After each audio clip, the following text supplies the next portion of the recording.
when man came into the Highlands. First, the Cherokee Indian, then the Spaniard hunting treasure, then the Scotch-Irish, German, and Huguenot settlers in search of home sites.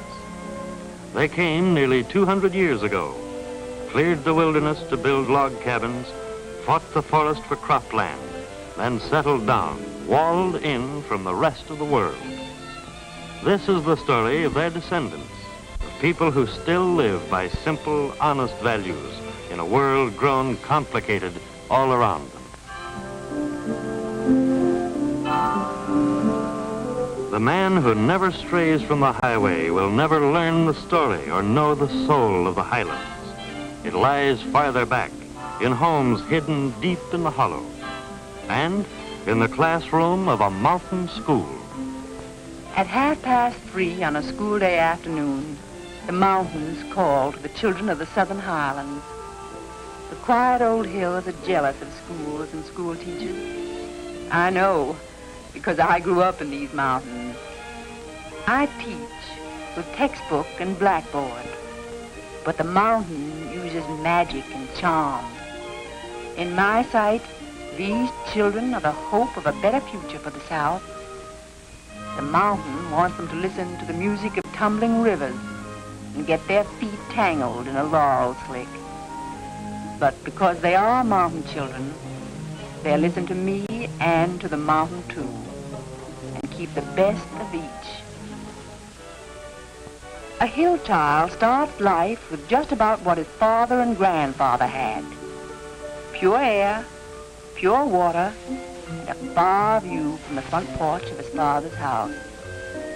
These things he doesn't have to work for, but everything else he pays for in toil. He starts early. Courage, pride, and love of freedom are strong in his blood. Those same qualities led his forefathers into the mountain wilderness nearly 2 centuries ago. They battled the forest of their cornfields and took steady aim down the long barrel of a rifle when they needed meat for the table.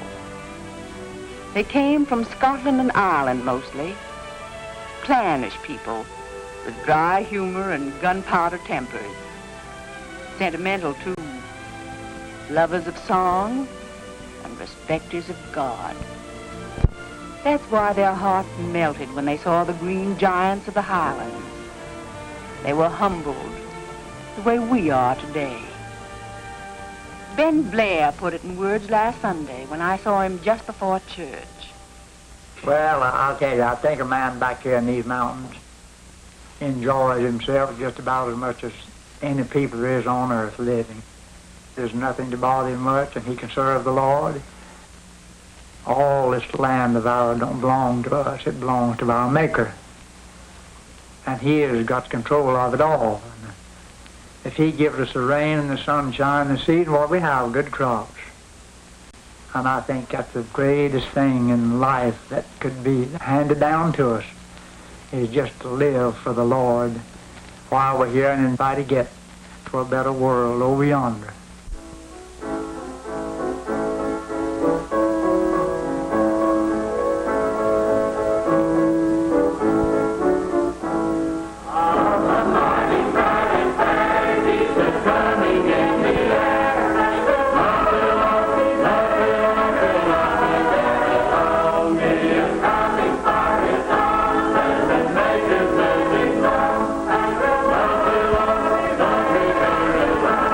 It's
The first hill people started with what they found.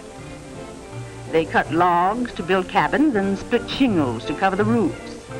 Then they settled down, locked in the mountains for a century and a half. It's no wonder today's children are close to the old ways.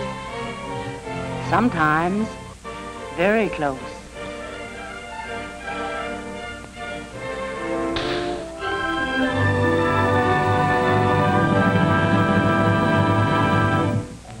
In all his days, John McDowell has never had a spoonful of white sugar on his table. His daddy left him a sorghum press, and he makes his own sweetening. John himself feeds the sorghum cane into the press, and his old mare has been circling round John as long as I can remember. I had to smile when he told me the